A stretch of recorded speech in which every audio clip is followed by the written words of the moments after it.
I was shot. Those were the first words officers would hear from an 18-year-old boy bleeding on the floor of his own home. Words whispered through a fractured jaw, a shattered eye socket, and a brain fighting to stay alive. Words no one believed, yet just minutes earlier, everything inside that small Phoenix house felt safe.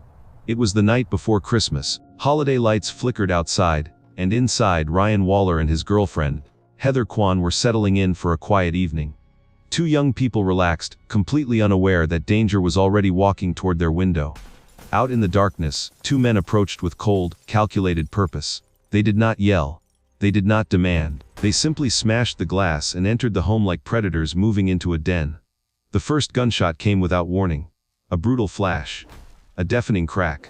Ryan collapsed as the bullet tore through the left side of his face, sending him into a haze of pain and confusion. Heather screamed, reaching toward him, but her voice was cut short by the second shot that ended her life instantly. In less than 10 seconds, a peaceful holiday night had transformed into a silent, frozen nightmare. Ryan, half conscious and blinded by blood, did not know why they came or whether Heather was still alive. All he knew was the truth trapped in his fading breath. He had been shot, and no one was coming to save him. Ryan lay on the floor in a world that no longer made sense.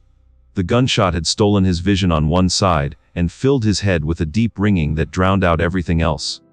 But somewhere inside that broken body, a small spark of survival refused to go out. He pushed his hand against the carpet, dragged one arm forward, and forced himself to move. Every inch felt like lifting a mountain. Blood soaked into his shirt. His thoughts came in scattered flashes, drifting in and out like a dying radio signal. He tried to call Heather, but his voice barely formed. He did not know she was already gone. Ryan reached the wall and used it to pull himself up. The pressure behind his left eye was unbearable, a burning weight that felt like it was crushing the rest of his skull. Yet he kept going. His instincts told him he needed to find help, needed to find someone who would listen before he slipped under completely. He stumbled toward the door, leaving a trail of smeared blood on the floor behind him. His balance buckled. The room twisted.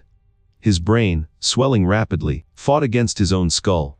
Still he moved. Still, he tried. Outside, neighbors had heard something strange, a dull thud, a muffled scream, a sudden silence. One of them finally called for help, not knowing that inside the house, a wounded teenager was fighting for every breath. When police officers arrived, Ryan managed to reach the front doorway. He stood there, pale, shaking, barely conscious. He told them the only truth he had left. I was shot. But instead of rushing to help him, the officers looked at his injuries and drew a different conclusion. They saw confusion as deception. They saw pain as resistance. They did not see a victim.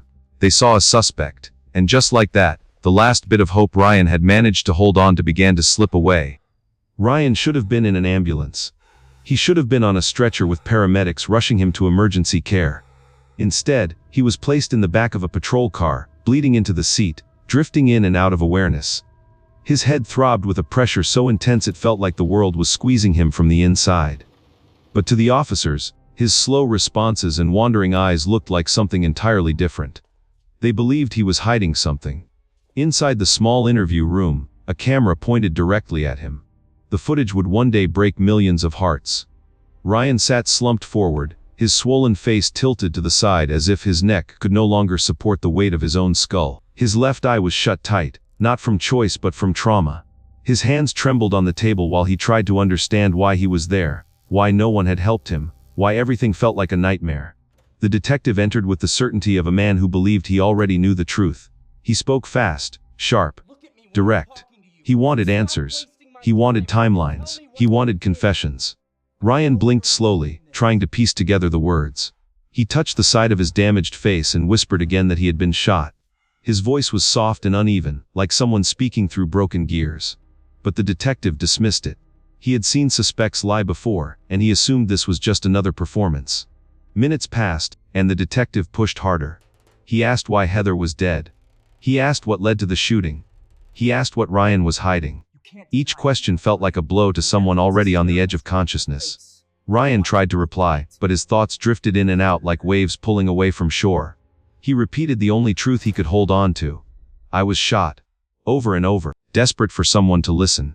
Instead of hearing a wounded man, the detective heard defiance. Instead of seeing a victim, he saw a suspect refusing to cooperate. Ryan's head drooped lower as the swelling continued to build. His words became more fragmented. He struggled to remember basic details, struggled to remember what day it was, struggled even to stay upright. But to the detective, every moment of confusion looked like guilt. For nearly 2 hours, the questioning continued. No water, no medical attention, no pause to examine the obvious injuries that any trained eye should have noticed. The camera recorded Ryan fighting not only to answer questions, but to remain conscious, to survive the pain pushing against his skull, to hold on long enough for someone, anyone, to believe him. Then, finally, something changed. The detective leaned closer and really looked at Ryan's face. The swelling, the discoloration, the unnatural bulge where his eye once was, the slow droop of his mouth, the unfocused stare that no actor could fake. In an instant, the detective realized the truth. This was not a killer sitting across from him. This was a boy dying in front of him. And only then did the room shift from interrogation to emergency. But by that time, precious moments had already slipped away. Moments Ryan would never get back. When paramedics finally reached Ryan, they reacted with the urgency that had been missing since the moment officers arrived. One look at his face told them everything. The swelling was severe. The wound was deep. And every second of delay had pushed his body closer to a dangerous edge. They lifted him onto a stretcher, secured the oxygen mask, and raced him toward the nearest trauma center as fast as the ambulance could move. In the emergency room, doctors and nurses surrounded him in a blur of bright lights and hurried voices. The first scans revealed the true extent of the damage. The bullet had destroyed his left eye, fractured parts of his skull, and lodged pieces of metal and bone deep within his head. His brain was swelling rapidly, pressing against the inside of his skull in a way that threatened to shut down vital functions. For the medical team, there was no time to waste. Ryan was rushed into surgery. For hours, surgeons worked to relieve the pressure and remove shattered fragments. They removed his left eye to prevent further infection, and carved away damaged tissue to save what they could of his brain. They fought to keep him stable through waves of swelling and bleeding. When the operation finally ended, Ryan was alive, but the boy who had opened the door to the police hours earlier was gone. The surgery had saved his life, but it had also marked the beginning of a long and painful recovery he never deserved. While Ryan fought for survival inside the hospital, detectives shifted their focus to finding the people responsible. Witness statements and background information quickly pointed to someone Ryan knew from before. A young man named Richie Carver, who had a history of conflict and anger toward Ryan. The timeline and evidence aligned, and an arrest warrant was issued. Richie was taken into custody, followed by his father, Larry Carver, who was accused of helping orchestrate the attack. Both men faced serious charges, including murder and aggravated assault. The truth was finally clear. Ryan had never been the suspect. He had been the target. And while the justice system now moved against the real offenders, the damage done to Ryan could never be undone. Ryan survived the shooting, but survival came with a cost he and his family would carry for years. After the surgery, he woke to a world that no longer worked the way he remembered. His thoughts moved slowly, like they were sinking through water. His memory flickered in and out. His emotions shifted without warning. Sometimes he recognized the people sitting beside his bed, sometimes he did not. The damage to his brain had changed the way he understood everything. His parents stayed by him day and night, watching the boy they loved try to rebuild simple parts of himself. He had to relearn how to speak clearly, how to walk without losing balance, how to complete basic tasks most people never think about. There were small victories, moments where it seemed like he was finding his way back. But there were also long stretches where progress stalled, and the injury reminded everyone of its weight. As the months passed, one question started to grow louder. What if he had been treated earlier? What if the officers had believed him the first time he said he was shot? Doctors and specialists who reviewed the case agreed that the delay likely made the swelling worse and may have caused additional damage. It was a possibility that haunted his family. They could not forget how he had been questioned instead of helped, how precious minutes slipped by while he sat in pain, alone in a room that was supposed to uncover the truth. The legal system moved forward, trials were completed, and the men responsible were held accountable. But justice on paper did little to ease the reality Ryan lived with. His condition remained fragile. His body carried the long-term consequences of the bullet that had torn through his face. His brain continued to battle complications from the trauma. Years after the shooting, Ryan passed away due to complications connected to his injury. His family lost a son they had fought so hard to protect. They lost a young man who had once been full of music, energy, and quiet humor. And they were left with a grief sharpened by the belief that things might have been different if help had come sooner. The questions remained, heavy and unanswered, echoing through every memory they held of him. In the years after Ryan's passing, his story refused to disappear. When the interrogation footage surfaced online, people were stunned by what they saw. A wounded young man, dazed and struggling to speak, was treated as if he were the one responsible for everything that happened.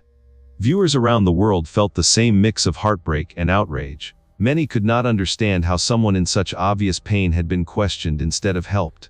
The video spread quickly, not because people were searching for shock, but because they felt something deeply human in Ryan's broken voice.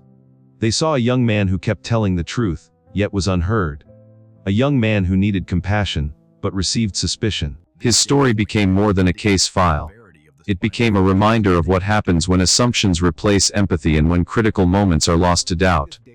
Families, advocates, and everyday viewers began discussing the importance of recognizing real signs of trauma. Police departments around the country reviewed the case as an example of why careful evaluation matters. Ryan's experience, painful as it was, pushed conversations about training, awareness, and the responsibility to listen when someone says they are hurt. Though Ryan's life was cut short, his legacy carries a quiet strength. It reminds us that behind every investigation is a person with fears, memories, and loved ones waiting at home. It asks us to slow down, to look closer, and to hear the voices that might otherwise be ignored. If you want more stories told with this kind of care and clarity, stories that look beyond the headlines and into the lives of the people affected, make sure you subscribe to the channel. Thank you for watching, and we will see you in the next story.